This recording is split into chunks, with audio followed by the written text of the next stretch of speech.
talking basketball.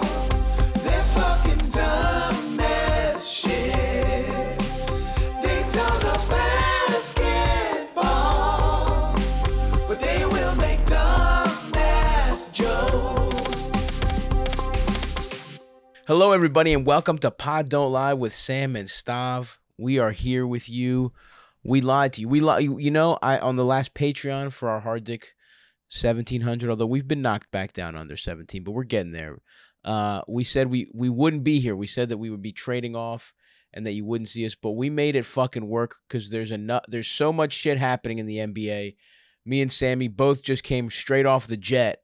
We came straight off the Delta. You know we're both Delta boys. We came. Are you a Delta boy now? Oh, I'm a Delta boy. But you're kind of like in an open relationship. Where well, you'll fuck here's Spirit your every thing. Once Here's in a my while. thing with you. You will have horrific. Instead of just taking a direct flight with a different company every once in a while, your dumb ass will fucking transfer in Omaha and have like a 12-hour fucking layover all for your points. You're a slave to the points. I'm a slave. Yeah, I'm a slave. Diamond medallion, bitch. Hey, listen, I'm just saying. That sound like a slave to you? Yes, if you're fucking transferring and fucking taking red eyes and shit. Me, I'm a gentleman. I take the fucking direct flights. I'm in and out. Congratulations, you're fucking spending the night in a lounge. You get to sleep in the lounge because you have to catch a connection. Yeah, you have I to get to open sleep up your in a horizons. lounge with free coffee and all the I'm in my house. quesadillas you can eat. I'm in my house. All the free food you can, and it's never overnight. There's a layover here and there. But this is what loyalty looks like, Stav, and this is what being a Knicks fan looks like. You wouldn't understand pain, putting yourself through pain for no reason. Poor baby had to wait for you, through a couple of Giannis's rookie and early seasons. Then I've been there the whole time. Thank you. Poor baby had to make it through a few early playoff exits. A few early playoff exits. Wah. Let's get the Don't take this out on me because the Knicks suck dick, and it's finally dawning on you that Julius Randle was a fraud last year, and that he's not a fraud. He's just not what he was last year. He's still good. He's just not a number. I admitted at the end of the year after the playoffs, I had to admit that he's not a number one option. He's a terrific number two. Okay. All right. Okay. And we're paying him as a number two. He's got the salary of a great number two. Look, I'm just saying. So we're recording this Blame Sunday, Fournier. 4 p.m. We watched. Fournier sucks dick, brother. But I just watched. You might have still been on the plane. I watched that whole game from the second quarter on, where the Bucks played the Knicks. And first of all, Quentin Grimes was fucking unbelievable. I'll say this right now. Sick. Fournier better be careful. Fournier better be careful because Quentin Grimes might be coming for that spot when we get RJ back, because Quentin Grimes has a sweet looking shot. Well, yeah, he went the fuck off. I think he was like, was he 7 for 9? I don't know. I mean, it just felt like there was a little fucking stretch where that motherfucker straight up could not miss. It was fucking unbelievable. And he plays hard on D. Another thing I got to go at Fournier for. Where's the D, bro? Yeah, no, Fournier stinks. And he was stinking, but and look, Quentin Grimes was obviously the story. The Bucks fucked the Knicks up. It was one of those just kind of like lazy games where, the Knicks made little runs and they kept it sort of competitive, but it was always ultimately out of reach. I knew we weren't winning this game. I'm like, sure. Look, I mean, we don't have Obi, we don't have RJ, we don't have Burks. I mean, it's one of those games where you're like, we ain't winning. Yeah, for sure. I get that. You sort of just, I mean, Kevin Knox got 28 minutes, for Christ's sake. That ought to tell you everything you need to know about the chances of winning. He didn't look bad. I got a bone to pick with King Julius. But let me tell you, so Quentin Grimes was 7 for 13. Yeah. 27 points. Julius Randle, you want to guess his line, Sam? I know he had less than 10 points. It was 8 points. He was a minus 17. Only Kevin Knox was worse, plus minus. He had a minus 18. Julius Randle, minus 17, 8 points, 7 turnovers. Yeah, no, it's a problem. It's a huge problem. And I'll tell you another problem. 2 for 9. Randall's looking like Randall from 2 years ago at times, where the head goes down. I was watching that Raptors game. The head goes down. He just loses the ball. He turned, and it's the head goes down and he's sucking confidence. my dick is what's going on. That's not what happened. What's happening. It was a turnover. It was not. That's strike that from the record. The head goes down onto my dick and balls. What happened was onto the proverbial dick and balls because he is sucking dick. Okay, fine. You'll give me that. I'll give you that. As long as it's not mine. We'll it can be the proverbial ball. Dick and balls. If it's hypothetical or whatever we want to do here, if it's a metaphor, I'll allow it. But I will say this, man. Yeah. That happens when you don't trust your teammates. And yes. Problem is, there was an article in the New York Post, I don't know if it was today or yesterday, but it basically said the Knicks are without a leader. That's one. Because Rose and Randall are both kind of the strong silent types. They're old school guys. They lead by example. Well, Rose, you can't expect. He's doing what he needs to do as the elder statesman. But I'm talking about a vocal leader to be right. I'm like, I'll say this. When Jason Kidd was on the Knicks, he was a fucking leader. Like that. There's certain guys that just have that. And he was basically that team's coach. I mean, he became a coach literally the next season. So he was basically coaching. The problem is we're without a guy. I mean, they said that Reggie Bullock is very, very missed because he was a vocal guy. And he was and even Theo Pinson, who didn't play, but like that dude in the locker room who was, no, but like you need that energy, man. Bro, you're going Theo Pinson 6 minutes into the podcast. Shut the fuck up. You are down bad, Shut the brother. Fuck, eat shit. I can't wait for you guys to lose. I can't wait for Kyrie to get the vax so you guys fucking lose to the Nets. I feel your pain, just not this intently, okay? Shut up. Dude, let me say something here. Oh, it's bad. Sam is done, folks. For everyone at home, that calm, that fucking gloating he was doing all the second half of last season, I hope you enjoyed it, motherfucker. I did. It's the best days of my life. They are feeling like they're fucking long gone. The real problem is that we just don't have a point guard. Like there's no one who's really creating. We don't have a point guard. We just don't. Derrick Rose is at his best as our sixth man. That's just the truth. He's a great sixth man. We were hoping Kemba would be the answer. He's not. Fournier's been a bust. But here's the other thing. I hope Fournier figures it out because we're fucking trapped with him. We're stuck with him. If we're not paying Fournier, what difference is he than Kemba? Like, you might as well just try Kemba in Fournier's place. If the money was all the same, Fournier's been stinking up. You know what Fournier feels like to me? I feel like I'm in a relationship with a woman and she's like, we're not having sex till marriage. I'm like, all right, well, you're awesome. So I trust this. No sex till marriage. And the second on our wedding night, she pulls her pants down and something's off about it. I'm like, I don't know what the hell's going on there, but that ain't what I signed up for, brother. So you think Fournier is sort of like a woman with a fucked up pussy, you would say? I was going to go that on the nose with it, but yes, that is the analogy I was going for. I'm just cutting through what you're saying. I'm just getting all the ambiguity out for the listener. Yeah, sure. Yeah, you're the play-by-play guy. I'm the play-by-play guy. Yeah, you're the color guy. I don't think anyone heard that and was like, what's he mean? Evan Fournier's got some gnarled pussy lips, is what you're saying. I feel duped. To drive the point home. I feel duped. He duped us. I'm sorry to hear it. And I also say this, man. You know, like Obi looks so good after that last game, 19-10. So that really hurts to not have him because he's been a weird, like for all the guys who have disappointed us this year, Obi has kind of overachieved based on what we thought he was last year. No, Obi's been the bright spot without question.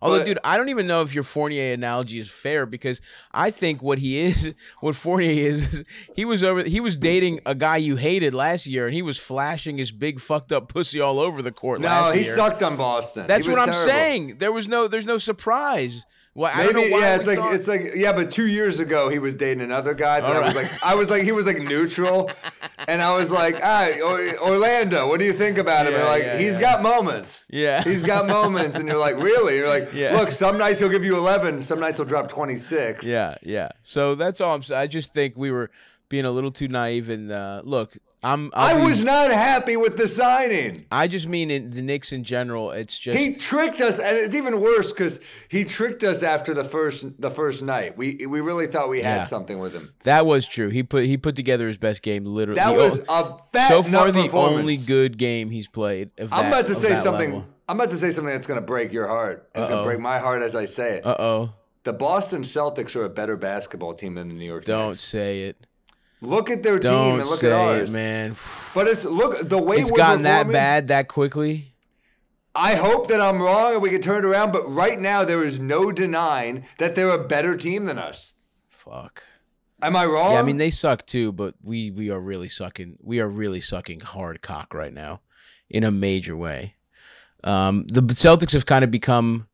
Honestly, I hate to say this, but they're kind of winning in the ways that like we were. It's like it's all defense. Like they kind of are an effort team, and it's like maybe their definitely big man is kind of what we wanted Mitch to be. Yeah, no, that's true. And also they've got Tatum and Brown and Smart. Like they've got good players. And as much as I have to say, I don't think Tatum and Brown really work together.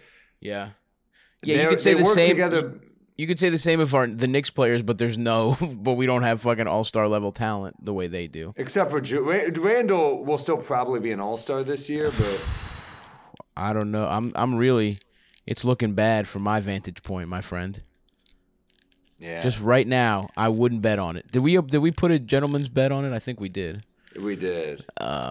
But yeah. Then okay. So Knicks watch, everyone. Sam is nearing the. He's. Look, he doesn't have it yet. You can't lose to fucking Toronto twice. You got- can't lose to Orlando twice. You've got the new. You're on Amazon.com and you're searching nooses. You haven't bought it yet, but you're I'm looking. not even You're searching. I just applied for a job in the warehouse. That's all I did. Wow, that's good. Kill yourself at the warehouse. Slow things down. Make it a political statement. Yeah, the Knicks are. I mean, it's looking real tough around here. The only thing that even brightened up my day is the entire Chicago Bulls roster getting COVID. That was the only thing. So you're back to full hater mode. I love it. I'm angry, I fucking dude. love it, dude. Yes, let's talk about the Bulls because they are getting their asses fucked by the coronavirus. I think Alex Caruso is playing 1-on-5. Yeah. I think it's So Zach LaVine just entered the protocols. Before that, it was Kobe White, Javonte Green, DeMar DeRozan, Derrick Jones Jr., Ayo Dosunmu, and Stanley Johnson. And Johnson was a guy they just signed because they had a hardship exception. So they signed him. They were like, hey, we need a guy because everyone has COVID. And then he just gets COVID as soon as he goes there. So I don't know the what Bulls, fuck they're going to offer us a 10-day contract. Yeah, dude, let's do it. We'll run a nice little fucking 2-man high-low game.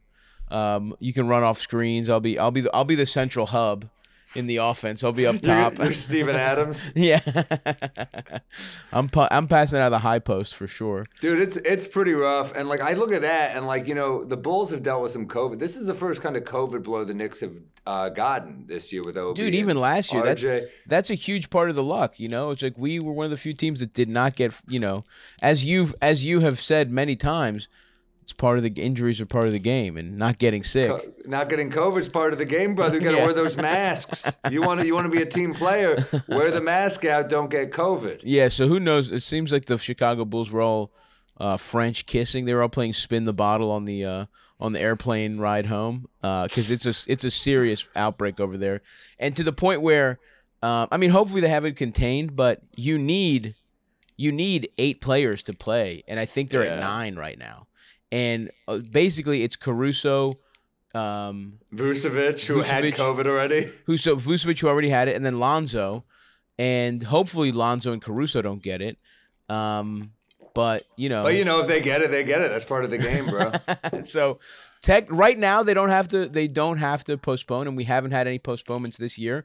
But it's getting, I mean, this is the fucking flu. I mean, that's how these diseases go. Like, this is the time of the year where people start getting this, they start getting the flu. So, and starting Thanksgiving, a lot of players were starting to show up in protocols. And so, hopefully we don't have any postponements this year, but it's looking very, you know, if this Bull situation is any indication, teams do not have it as under control as quickly as they used to. I just hope it doesn't fuck up Christmas Day games, you know? Oh my God, I would fucking kill myself. Yeah. And I mean, obviously, I hope everyone's okay. But I mean, that's the other thing with COVID, because it's like, it's hard, man. You go back and forth because you're like, oh, I mean, like, this is obviously, we need to get this under control. But then you're like, maybe it's fucking, maybe Republicans are right and this is fake every once in a while. And then you see like. You do have that hit, like that LeBron of like, this is bullshit. Like Yeah, LeBron, every once in a while you're like, well, maybe that old bow tie of Tucker Carlson's is on to something. Oh, and I was just in Miami all weekend, bro. Let me tell you, these people, like, you put on your mask, they give you like, okay. Yeah. They give you one of those like, all right, dude, whatever. And so, but every time I think about that, then you see these like NBA players, and if anyone is going to just be okay, you'd think if this is a bullshit disease, they'd be back. But it's like Vucevic was out 3 weeks. Embiid was out like a month. It's like some of these guys get really fucked up. Derrick Rose, yeah. Jason Tatum. So I think like it clearly fucks your cardio up. And I think, I mean, obviously it's a respiratory illness. Obviously, it fucks up different people to different degrees. But just the fact that it could fuck up these pro athletes like this, it's like you get a little fucking scared where you're like, God damn, if that's what it's doing to fucking Jason Tatum. What would it do to my fat lungs? How many of these dudes have the booster, though? That's a good question. I mean, they claim Ja did, who just got it, but he's injured anyway. But they claimed he had the booster, so that freaks me out a little bit. Yeah, you hear about. But does the booster even stop you from getting, or does it stop you from? I mean, from just not dying. It stops the severity. Yeah, severity, exactly. And also, a lot of they say that the immunity is way down after the second shot, like way down with Johnson & Johnson. Far down with Pfizer, a little bit better with Moderna, as far as I know. But interesting. Yeah, I mean, and it's also like, who even like these vaccines work, but it's like, for how long is a real question. Exactly. Right? Well, that's the new thing. It's like they're like, we might need another one. And now, like dude, now I'm once they start talking about this, now I'm getting my Alex Jones on a little bit, where it's like, Pfizer, come on, man. We had to listen. We had to fucking trust you, but ultimately you're still pieces of shit, big pharma. Sure. So it's like, if it's anything more than one booster a year, I don't know if I'm doing that shit. You know what I mean? Like one booster a year, like a flu shot. Twice a year, I'm down with twice a year. I but think if it's got to be flu shot. I think it's got to be once a year. I got to get a flu shot, bro. Yeah. I did get it. This did teach me like, oh yeah, I should probably get a flu shot again for the same reasons. Where it's like, yeah, I probably won't die, but maybe some old bitch will that I give it to. You know what I mean? So anyway, that's Sam and Stav's COVID corner. That was good, dude. I'm looking at this Christmas Day schedule, Hawks Knicks, which like I'm worried about now. But dude, whatever. I know we were talking about going, but it's like, I know it's like I'm not going to a fucking Christmas Day blowout. It feels like we'd be going as sacrificial lambs to Trae Young, and I just can't. I don't know if I can do that. It feels like we just, like, you know those old, like, French Revolution things where they'd, like, throw the food in your face, you put your hand through it, your head through it. Yes, the stockades. The stockades. I feel like we're in one of those with our pants down, and Trae just is, like, looking at who he wants to fuck first. That's orange. My butthole's orange, yours is blue. Yeah. And, I mean, so I'm worried, dude. Here's the thing, dude.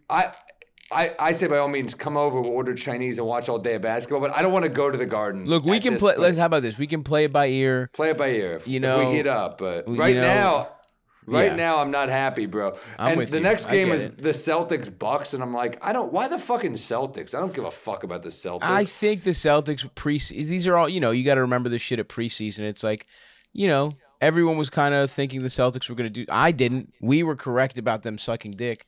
But yeah, that would have been a great, like, Heat Bucks would have been great at that point. That's what I want. Heat Bucks is what I want. That would have been perfect. I'll tell you, the Heat had their way with the Bucks the other night. Well, they didn't exactly have their way. The Bucks let them hang around, and there was a mistake on their part, and they. Well, here's what happened. Kyle Lowry still got it. Yeah, he does. So I'm in Miami this weekend, and I said, any of the Heat come out? They said Kyle Lowry came out 2 weeks ago. Who do you see? For Deion Cole. I'm like, man, I wish I were a black comic, man. Yeah. I want some NBA fans. Yeah. Kyle Lowry. Yeah, well, I heard Dean Wade came out to see you at Hilarities. Yeah,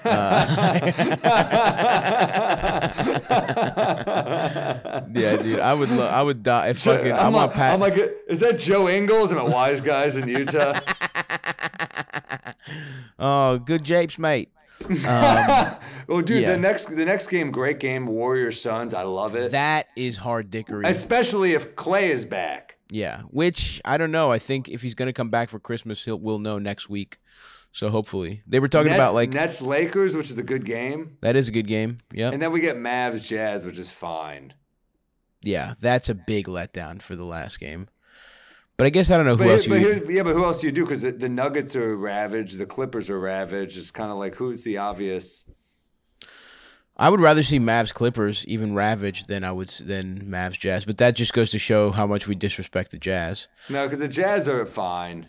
It's really I mean the Mavs are just kind of Jason Kidd has made that team boring somehow, and everyone's talking about Luka being fat, which is fucking hilarious. But I do respect it. I am grateful that the NBA stopped fucking with the Pelicans on Christmas Day. Well, I think they only did it for Zion that one time. Yeah, but like and if he was healthy, if Zion was healthy, yeah, they'd be thinking about it. But the NBA has fucked themselves. They should leave a little leeway to flex Christmas games.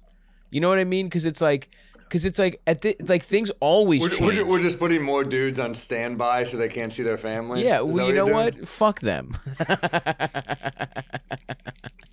Yes, maybe not. You know, whatever. Who gives a fuck?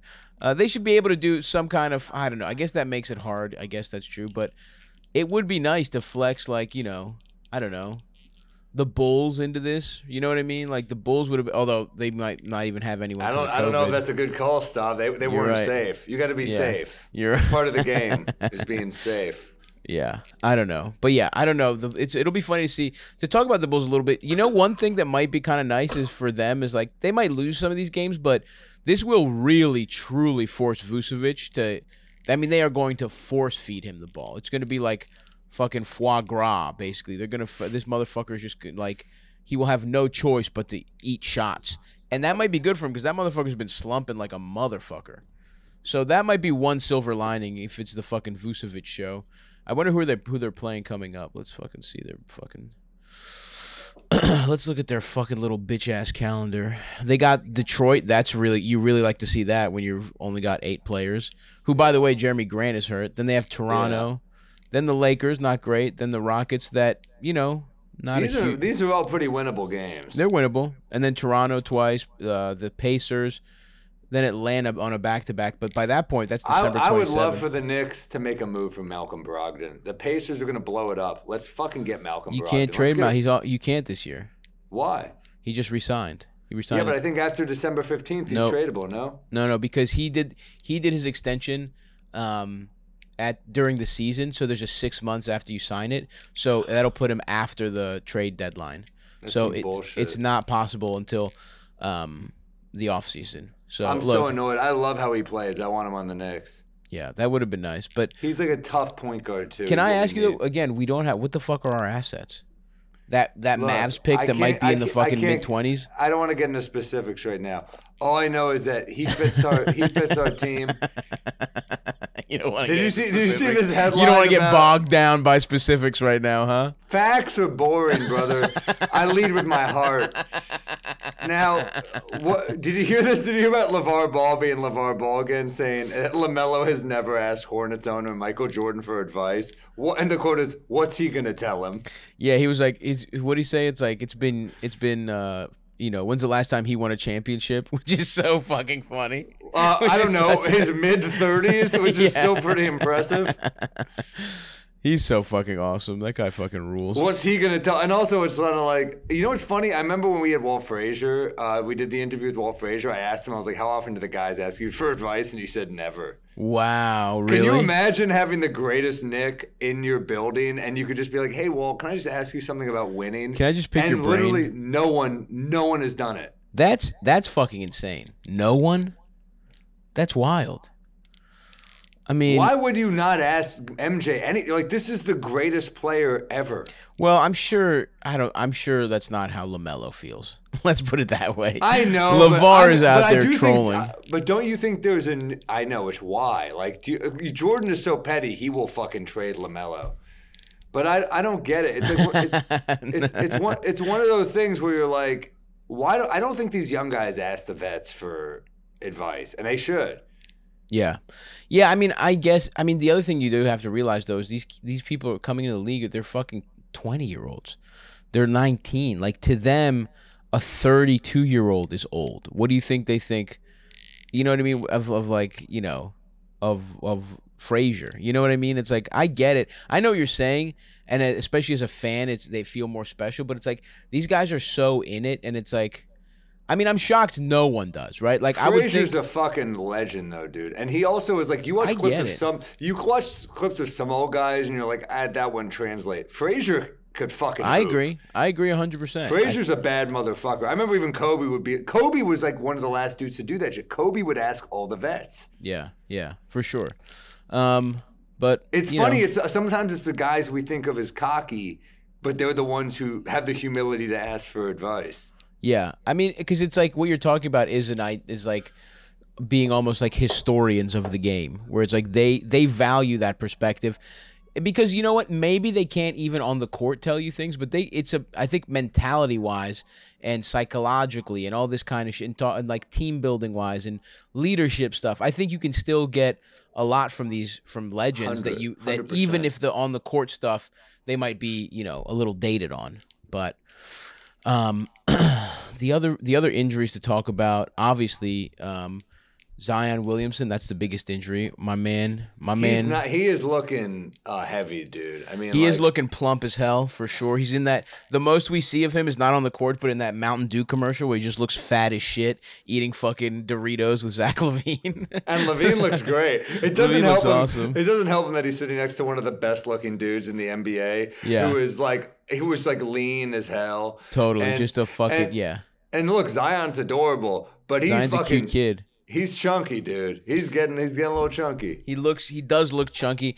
This was somebody, I saw this online, but they were quoting Skip Bayless, so God knows the veracity of these claims. But this is a Skip Bayless quote. "I'm told his weight isn't quite 330, but it's more 310-ish, which is still a huge, huge problem. And yet the good news is that he just hired a trainer from LSU, who I'm told is very good. The bad news is he still likes to eat whole pizzas washed down with high sugar soft drinks."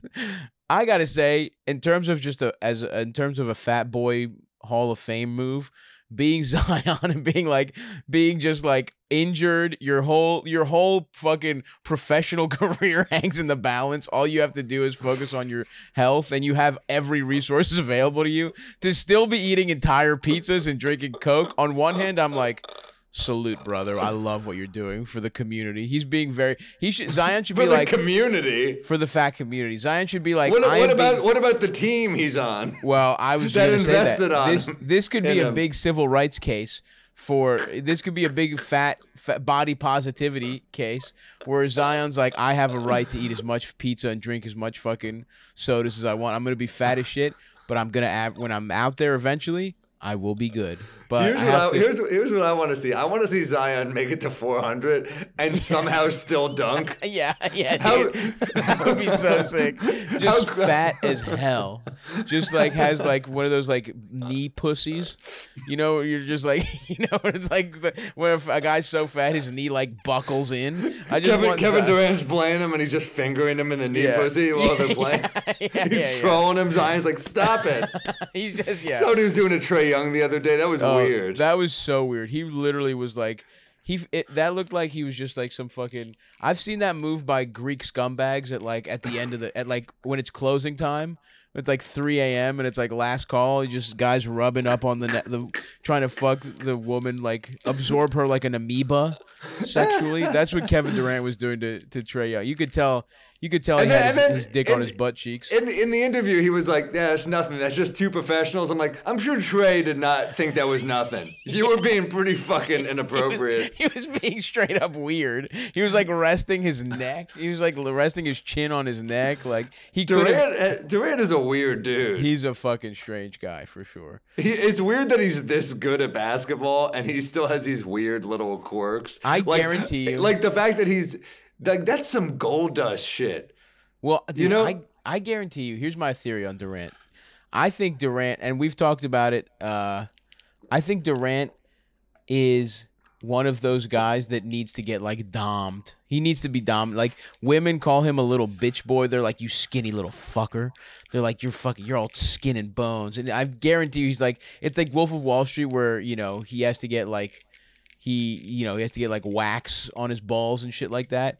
I think Kevin Durant has some of that in him because that's what I also think, kind of like the Anthony Weiner stuff where it's like it feels like humiliation. On some level, I feel like KD and his burner and his Twitter shit, that's all like he wants to get caught. He wants to be humiliated. Yes. And he's just, I feel like he's definitely got some weird sexual hangups going on here, if I had to guess. Sure. He doesn't feel like a But straight. it's not just sexual. It's also like it's performative as well. Like the cameras are rolling. He wants to be caught. You're right about that. I think he likes that everyone sees him fucking. I don't think it's just him getting caught being a bad boy.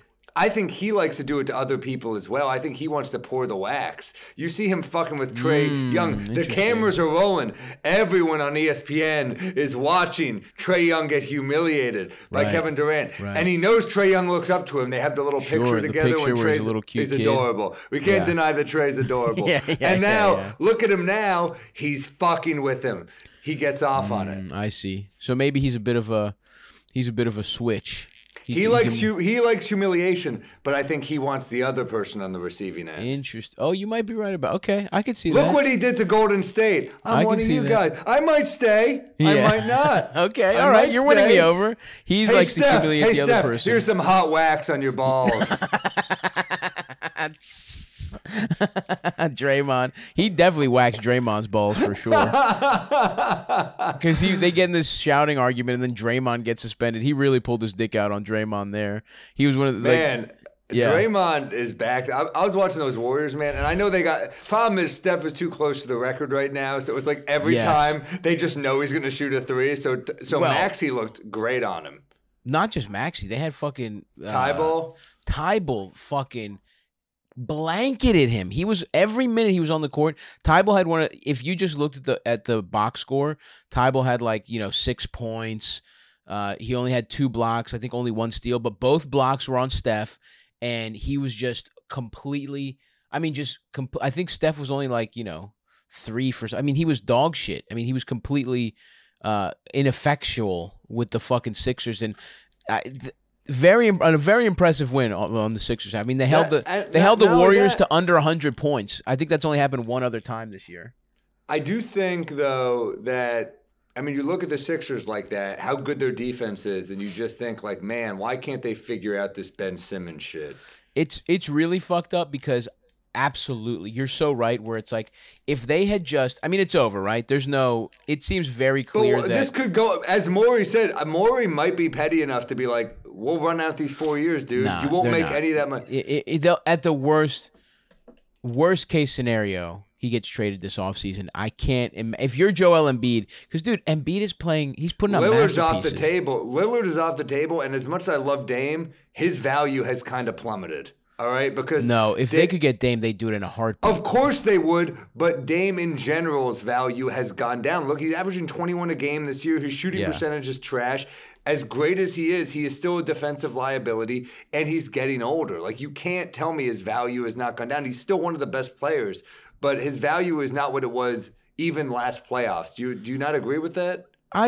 Yes, I agree with that, but I think in a pure value sense, then that should be good for the Sixers if it wasn't for the fact that they have an interim GM who just said we are not making any big moves. So yeah, you're right, they're fucked there. And I think in general, he fits the Sixers incredibly well too. That's the other problem. It would be perfect defensively and Embiid. It's perfect. It's perfect. But that's not happening. And I think, and let's talk a little bit about the trades in a second, but I think you're right in terms of, I think the Sixers have to be looking at this and feeling like absolute fucking morons for how they handled this.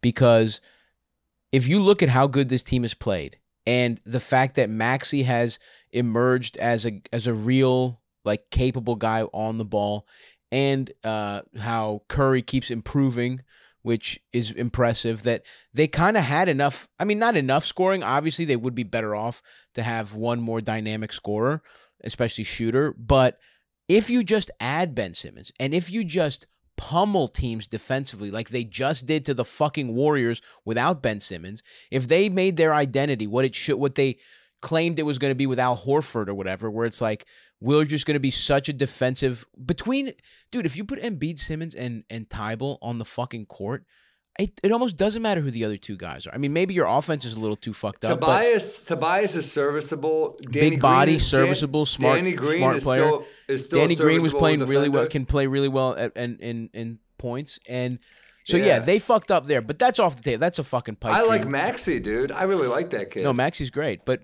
I think that thought process is off the table. I think at this point, I think it's become clear that even the mental health stuff, or just saying like he's not prepared mentally to play for this team. I think all of that stuff was just sort of Simmons and his camp being very smart and realizing that's how they could push back and try and get paid a little money. But it's clear that he's not coming back to me. Right? This is reminiscent of what Ron Artest did to the Indiana Pacers, who were also contenders. Yeah. Once he did that to them, it blew. I mean, dude, that team was Artest, Steven Jackson, Old Reggie, Jermaine O'Neal, tough team, Jamal Tinsley. That was a team that could have contended. Artest fucked that up, and that's kind of what Simmons has done to this team. Well, I think that this situation is a lot more. There's a lot of blame to go around on the. I don't remember the exact context with the Pacers and Artest thing. Artest demanded a trade. That team was reeling after the fucking melee, basically, like that. But they still should have been good the next year. They should have. That really was their year. The melee year was their year for sure. And I think once they lost that just kind of fucked the whole team up. But Artest pushed a trade to Sacramento.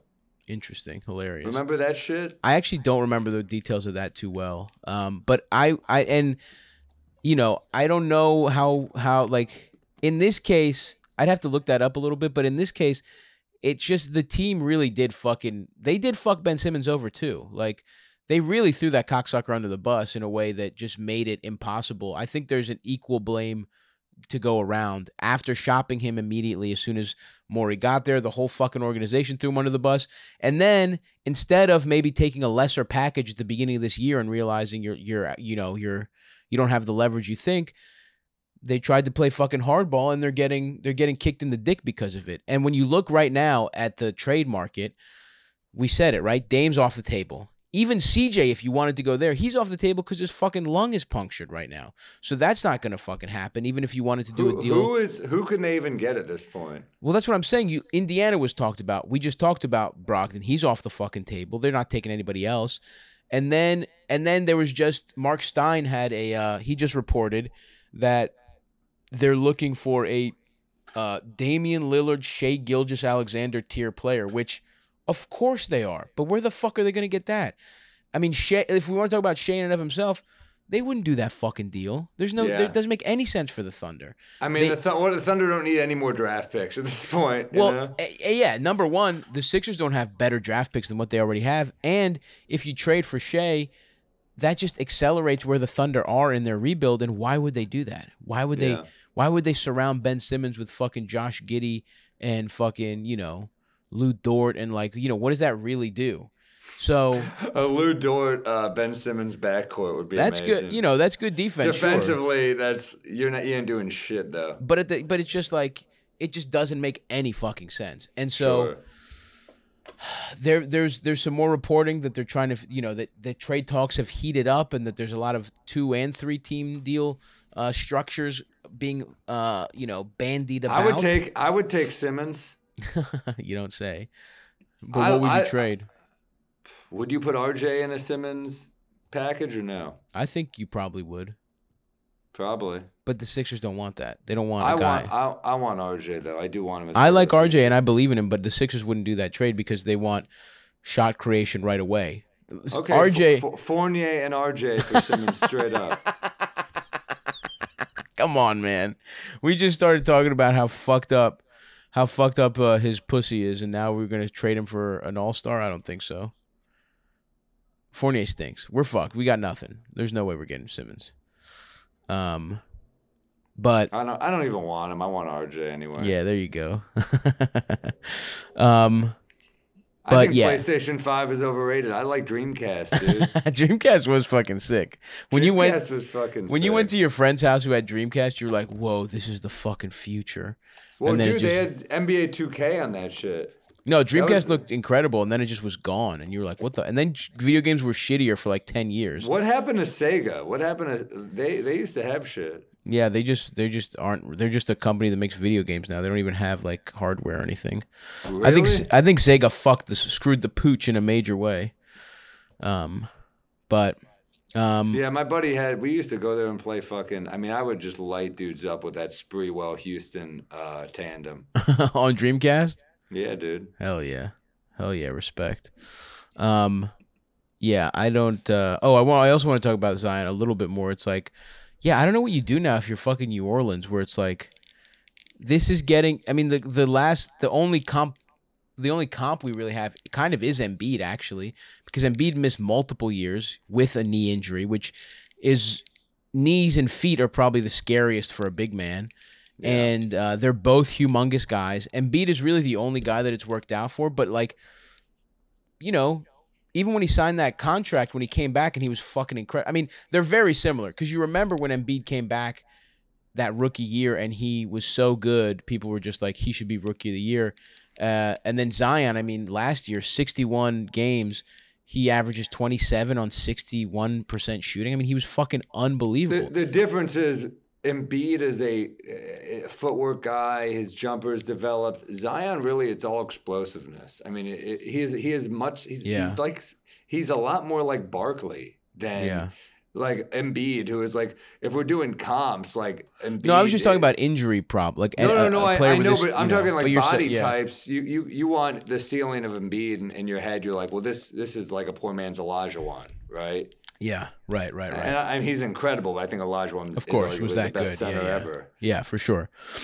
Yeah, and so it's, I mean, this is legitimately scary. Like, I don't want to like panic too much, but it's like, even Embiid's injuries, it was just like, he pretty much was just injured for a long ass time, and when he came back, he did figure it out slowly, even though he would miss time periodically for other nagging things, but Zion, it's like, this is a real long layoff. I mean, he's gonna miss this whole season, it looks like. It's got to be hard for a guy like that to get back into shape. Yeah. It's just got to be hard. I mean, like, clearly he eats a lot, and that's like, you know, that metabolism, it doesn't get better as you get older. So you got to figure out some sort of diet thing. I get that he's a kid and you want to eat, I love pizza too. It is so cute though, because he's literally a chubby 20-year-old. Like, he's literally like, like, it's just so funny to think about, like, your life. And it's just like, his entire like legacy could rest on how healthy he gets in the next 6 months, which is a lot to put on a kid's shoulders. He's gonna get more chances, obviously, as the number one pick. But yeah, I mean, he'll get chances, bro. But I'm saying, if this rehab doesn't go good, foot's fucked up. I mean, we talked about it. I looked it up. It was Walton's foot that was just always broken, and it's just like, hopefully it's better doctors and all this other stuff. But it's not a good sign when he's like, yeah, I'm coming back, and then he tries to do it, and then his fucking bone just break. Like, they just said, I have their like official thing here. After experiencing persistent soreness in his right foot, Zion Williamson underwent medical imaging, which showed a regression in the bone healing of his fifth metatarsal. That doesn't sound good. That does not sound good. As a result, the volume and intensity of his training will be reduced for an extended period to help allow for further bone healing. Basically, the second he tried to do basketball activities, his bones started to deteriorate again, and if he let it happen, it would fucking snap again. So it's like, what does that mean? What's the fucking solution? So I don't know. Hopefully it's just bone and it'll get better if he literally sits out a whole however long he has to. But then it's like, if you're in New Orleans, what the fuck does this even mean for you? Because this is a lost season. And then if you're fucking Ingram, it's like, are you sticking around New Orleans? Don't you want to get the fuck out of there? He signed a deal though. Yeah, he did, because for max money. But it's like, if you're in New Orleans, like, what do you even do? I mean, I think you know, they're probably gonna have a new GM, even though this is the one thing that actually wasn't his fucking fault. But you know, I don't know. It's tough. It's a really I mean, dude, this is the kind of injury that could literally get basketball out of New Orleans. Literally, like it's like this broken foot could fucking. If you're in a market like this that's like kind of starting up and trying to get people excited, because look, let's face it, New Orleans is a football town. Always has and always will be. So I mean, you lose AD. That's a guy. That's a franchise guy. Yeah. And you lost AD. You somehow strike gold. You get Zion. You're right. There's a lot of this. There's a lot of pressure on him. If you're a diehard Pelicans fan and you live in New Orleans, you better pray that motherfucker drops the potato chips and hits a stationary bike. Yeah, absolutely. He's got to get on that fuck. He does need. He's got to get on that bike. He's got to get on one of those like arm bikes that they give the severely obese people in like my 600-pound life or whatever. Man, that show's a real fucking downer. Oh, it's a bummer for sure. So anyway, this is just something to fucking monitor and pray for Zion's foot and shit. This sucks. I mean, it really does suck. You want this kid, you want him to be on the court. He is so dynamic, and he really was. I mean, if he wasn't as like overpowering as Shaq, but he had efficiency that was just those were Shaq numbers. He did it a different way, but it's like it's insane how fucking efficient that he was in the post. I mean, shooting, almost 70% from the fucking field. So he's a fucking phenom, and I hope he's back. And it's I mean, it was only 2 years ago that he's fucking dunking at Duke. Like, this is crazy. His dunking last night, 3 years ago. Even last year was incredible dunking. I mean, he looked unstoppable. Like, I mean, I haven't seen a guy since LeBron, really, a guy who would just go up at you, just get the fuck out of the way, like I have with Zion, because of his just sheer force. And yeah, I really hope he recovers, man. He's got all the talent in the world. Yeah, no, seriously, it's you really hope. You don't want there's nothing worse than a guy that has like, there's nothing worse than what if careers, right? And we just got to knock on wood that's not Zion. Anyway, let's wrap up with a couple just other quick stories here. Something to root for. Isaiah Thomas signs with the G League. He'll play in the G League Showcase. So they do like a single elimination tournament. And and everyone scouts it, and hopefully he seems to be he seems to be working on his game. He always seems to be playing. He's not ready to quit. So I hope this ends up with at least him getting like, even if he's just fucking playing 10 minutes a game somewhere, like, let's just keep this guy in the league. It's just I will always have a huge soft spot, for him, and that he had clearly his hip injury was mishandled and it fucked up his whole career, and it couldn't have come at a worse time for the guy. So he could have gotten a supermax. Yeah, poor guy, and he was fucked. He was so good that season. I don't like that. These players should be protected in the playoffs, like against injuries like that, where it's like, okay, you want these guys to put their body on the line. They're leaving so much fucking money on the table if they get hurt. Like, what kind of protection are you gonna give them? You gotta give them protection. I agree, and it's like clearly he shouldn't have played for the fucking bum-ass Celtics franchise in the playoffs. So anyway, he was hitting Steph Curry shots. Dude, he was number 5 in MVP voting. He was 5'9". I mean, it's insane. He was hitting shots though where you're like, this dude's jump shot is incredible. Like, for a 5'9" guy to score like that, first off, he would just throw dudes off balance. Dude. But that was when Game of Thrones was hot, and people were calling him the king in the fourth.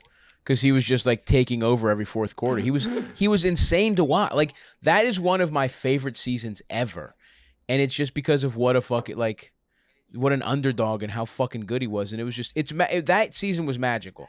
That if I ever have the only Celtics jersey I will ever display will be that Isaiah Thomas jersey, because it's like it represents so much, and it's something for the undersized skilled underdog. Something my penis has in common with that description with Isaiah Thomas. He will always be an inspiration. I went to the Christmas Day game. Shout out Michael Che took us to a game, and Phil Hanley was with us. Who's not he likes basketball. He's not a fan. Yeah. And I remember they were playing the Boston Celtics with Isaiah, and he looked at him. He goes, "What the how is he out there?" And then he saw what he did. He was like, "This guy is incredible." Yeah, he was incredible. So to a non-basketball fan to see that, sometimes it takes that because we're so spoiled with talent. Of course. For a non-fan to take in, wow, he's fucking maybe smaller than 5'9". Who the hell? Listed at 5'9". Yeah, he's insane. So, hopefully he gets in there. And then I mentioned a little bit, Jeremy Grant tore a ligament in his thumb. He's out 4 to 6 weeks. I don't know if we ever said it on the podcast, but I'm sure you guys found it. Also, Bam Adebayo, he's out for 4 to 6 weeks.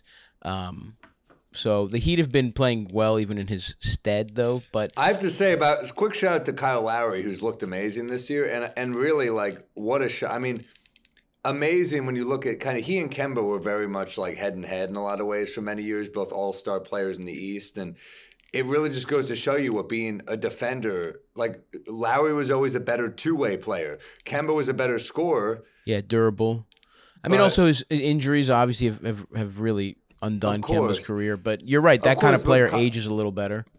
Well, Kyle Lowry, you look at his, I mean, yeah, he's just been so good this year, man.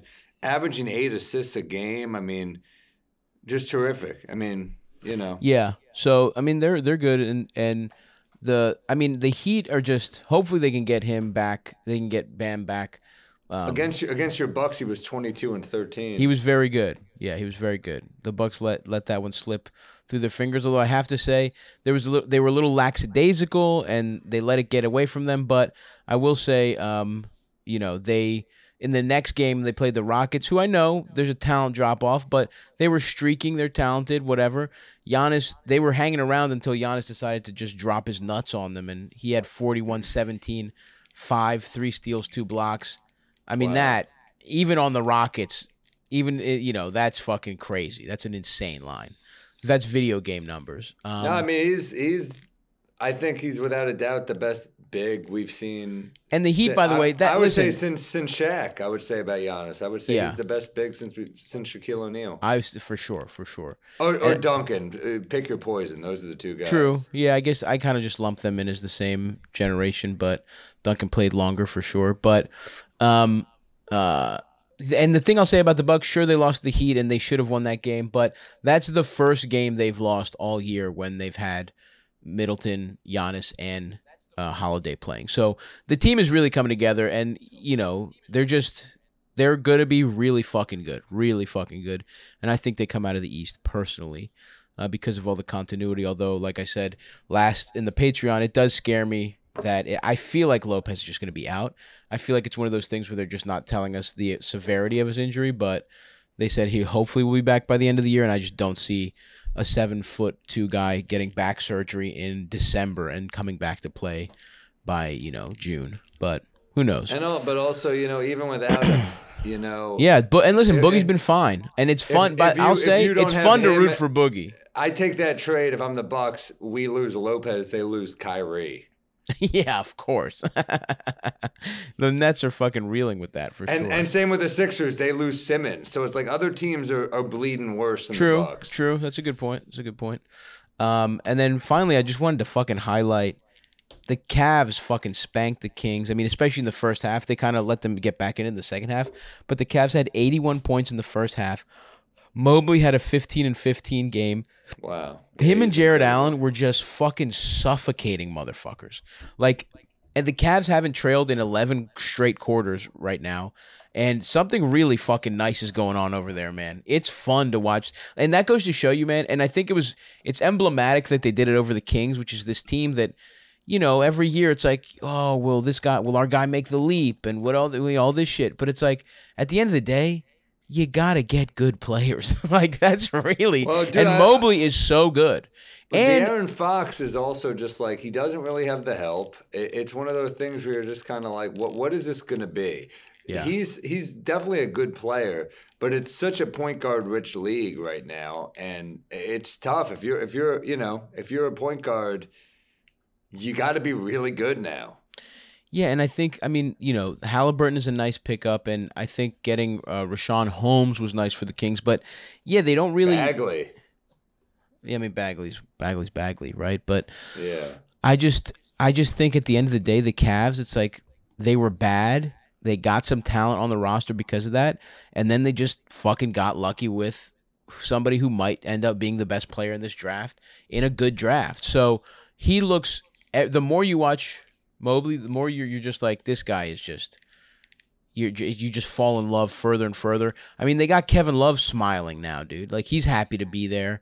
And and like I said, he's happy to be collecting checks. But he's playing too, and he's like, he's actually like, he's engaged in a way he absolutely hasn't been.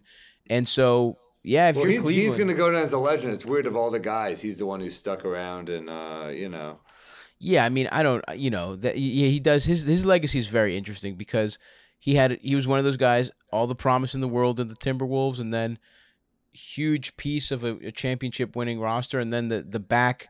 He's a guy that if his career had gone differently, if the Cavs don't offer him that extension, if he has to like kind of earn shorter term contracts and goes around and is kind of like a little bit more of a mercenary going from like good team to good team, Kevin Love's whole career might look differently, but I'm sure he's thrilled to have the numbers he's had in the first part of his career, win a championship, and get paid. Kind of a perfect career. And then what's also interesting about him is like, who did they trade him for?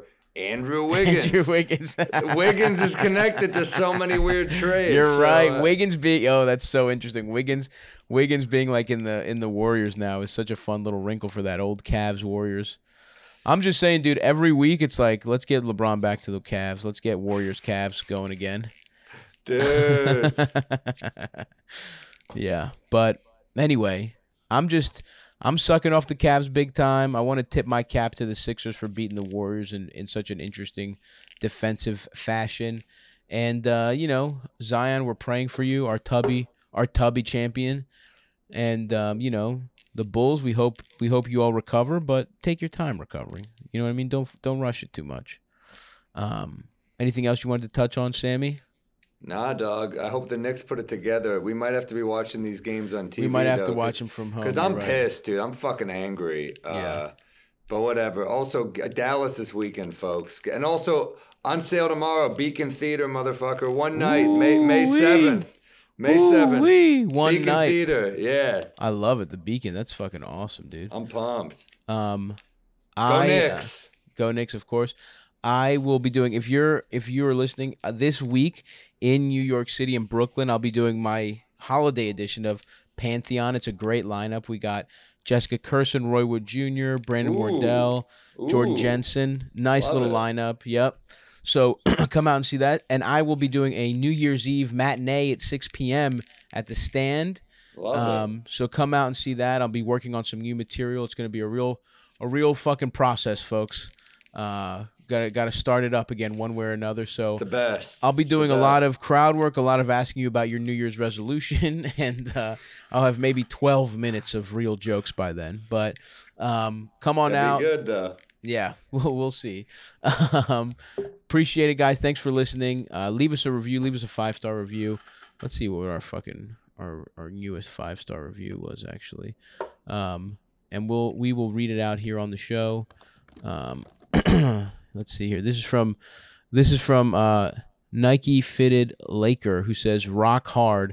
This pod cured my ED. Thanks, Sam and Stav." Hell yeah, no dude. problem, That's brother. Great. That's great. This is from Celtics Boy 69420. Danny Aingestand would enjoy some more Celtics analysis. Not asking for love, but analysis. Okay, how about this? They suck dick. Fuck them. I gave them the nicer thing because I got to keep it real in this podcast sometimes. I gave them what was painful to admit. Right now, they are better than my Knicks. That's Knicks true. Right now, I hate saying that shit. I hate it. It hurts you. It hurts you. I know. But Julius has got a lead. He was a fucking leader last year. This is from Opinionated A-hole who says, "Penis candor. Sam's defensive canter was shameful.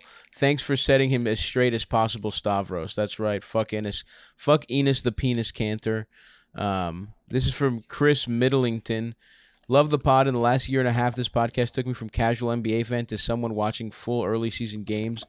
At the start of the season, Stav was too allured by the powers of Sam Stradamus to challenge him. However, as the Knicks have made moves toward play-in status and shown Sam's fading powers, Knicks could win the East this year." I gotta do the act out. Stav is starting to bring his trademark Greek reason and logic back to the pod. With these changes, it feels like the balance is back. Love the pod. Love you guys. Go Bucks. You hear that, Sam? The people love when I troll you. I feel like I'm melting. It's like the end of a movie. I'm like, This is bullshit, bro. This is call for help. Why read out 5-star reviews to people who already listen to the show? We know it's a good show already. Hey, guess what? Shut the fuck up, idiot. That's why. Suck my dick. Because we want to, if you take the time to give us a 5-star, we want to shout you out. How about that, you little motherfucker? This is Tony Lamone who says, "Huge nuts. Love the show." Anyway, that's going to do it for us, guys. Thank you so much. We love you. We appreciate you. We'll be back with a Patreon later this week. And, yeah, we'll talk to you then. Bye, guys. Bye, guys.